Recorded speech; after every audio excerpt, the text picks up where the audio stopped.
Halo pemirsa, apa kabar Anda hari ini? Senang sekali saya Eufolia kembali menjumpai Anda dalam berita Kaltim hari ini. Sejumlah berita penting telah kami siapkan untuk Anda dan berikut 3 berita utama Kaltim hari ini. 2 rumah berbahan kayu di Balikpapan terbakar. Polisi masih menyelidiki penyebab kebakaran.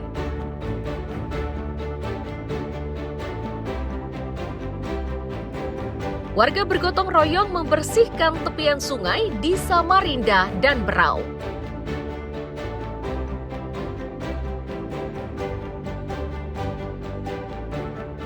Ribuan sarjana mengikuti pelatihan militer sebelum diterjunkan untuk membantu program makan bergizi gratis.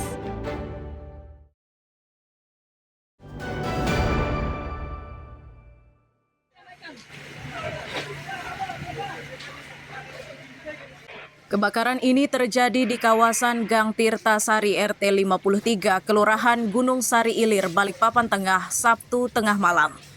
Api cepat membesar karena rumah berbahan kayu yang mudah terbakar. Saat pemadaman, seorang warga harus dievakuasi setelah kakinya terluka. Warga menuturkan kobaran api muncul saat warga mulai terlelap. Mereka seketika terbangun saat mendengar teriakan dari warga lainnya sehingga semua panik. Api pertama kali terlihat dari bagian atap rumah. Ya, kita kan baring-baring waktunya tidur. Tahu-tahu ada cucuku lihat itu. Api. Jadi aku keluar, tahunya sudah di atas atap sudah. Oh, jadi api muncul di atas atap ya? Iya, sudah di atas atap. Nggak tahu. Tapi kalau masak nggak mungkin karena itu rumah bujangan aja nih.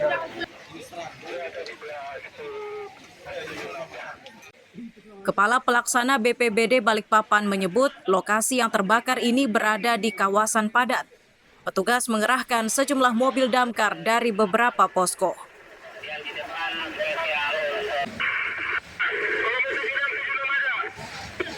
Untuk saat ini yang terbakar satu buah rumah 2 pintu ya, satu buah rumah 2 pintu dalam keadaan terisi. Saat ini proses pendinginan untuk unit yang dikeluarkan karena daerah padat 6 sektor dikeluarkan semua dibantu dengan TNI Polri. Tadi bilangnya ada korban dibawa ke rumah sakit itu kenapa? Saat ini kita belum pendataan maksimal ya karena situasi gelap juga. Jadi apapun yang berada di sini dalam kesiapsiagaannya semua kita kerjakan dengan baik seperti itu. Setelah hampir 1 jam, kobaran api pun berhasil dipadamkan.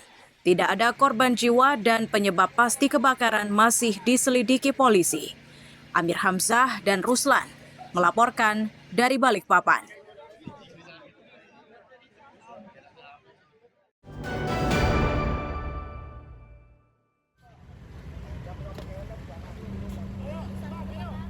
Razia kendaraan bermotor ini berlangsung di sejumlah lokasi di Balikpapan pada Minggu dini hari. Salah satunya di halaman Mako Polresta Balikpapan. Sasaran razia adalah mengecek kelengkapan kendaraan mulai dari surat kendaraan hingga penggunaan helm. Dari ratusan kendaraan yang terjaring, sebagiannya tidak membawa surat kendaraan seperti STNK. Namun petugas hanya memberi peringatan secara lisan. Sementara pengguna knalpot bising diwajibkan mengganti knalpotnya. Jika tidak dilakukan, maka sepeda motornya harus ditinggal di kantor polisi. Tindakan tilang hanya diberikan kepada kendaraan roda 4 atau 6 yang muatannya berlebih. Ditindak, kami berikan himbauan yang bagi yang tidak membawa surat-surat, kami himbau untuk membawa surat-surat kembali dan membuktikan kelengkapannya. Kemudian yang tidak bawa helm, kami himbau untuk bawa helm kembali. Namun yang kami tindak tegas adalah yang knalpot brong dan tidak menggunakan melengkapi surat-suratnya. Dan ada juga R6 yang melebihi muatan. Kalau muatan 1 unit kita tindak, dan itu membahayakan penumpang lain dan pengguna jalan lainnya. Polisi memastikan razia kendaraan bermotor akan terus dilakukan untuk mengurangi angka kriminalitas dan kecelakaan di jalan. Amir Hamzah dan Riani Mantini melaporkan dari Balikpapan.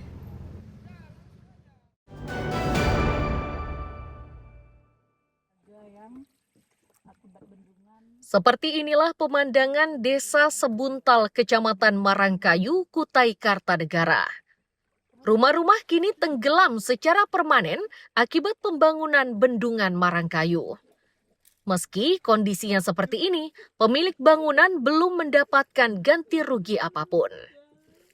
Kondisi menyedihkan inilah yang sejak 10 tahun terakhir terus diupayakan oleh warga.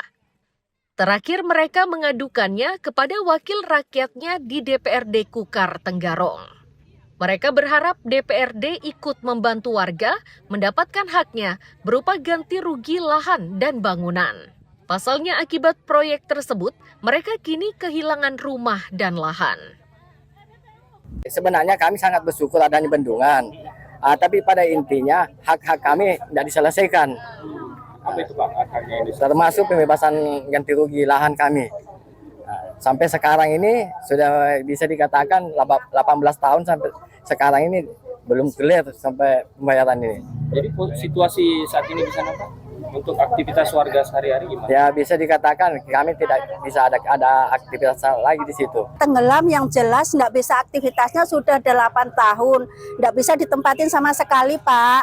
Sudah nggak bisa tempat. Sama sekali air bersih tidak dapat, hanya kelihatan atapnya.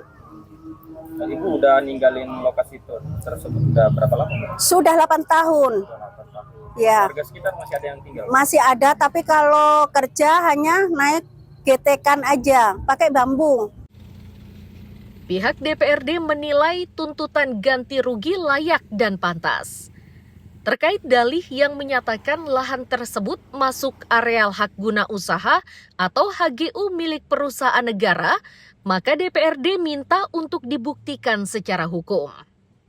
Tentu kan dengan kewenangan DPR yang dimilikinya kita harap ini bisa dituntaskan. Karena apa? Yang sebenarnya dipersoalkan kan sebenarnya tidak masuk akal. Kenapa tidak masuk akal? Misalnya tidak bisa dilakukan pembayaran gara-gara ada HGU. Sementara HGU-nya sendiri kan tidak bisa juga dipertanggungjawabkan. HGU-nya itu tidak melaksanakan fungsi dan tugasnya sebagai hak guna usaha karena usahanya tidak ada di sana, tidak ada tanamannya. Yang punya adalah tanaman masyarakat. Sengketa lahan yang kini telah dibangun bendungan Marangkayu ini sudah berlangsung sejak tahun 2007 lalu.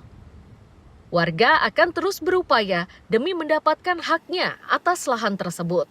Amir Hamzah dan Iswanto melaporkan dari Kutai Kartanegara.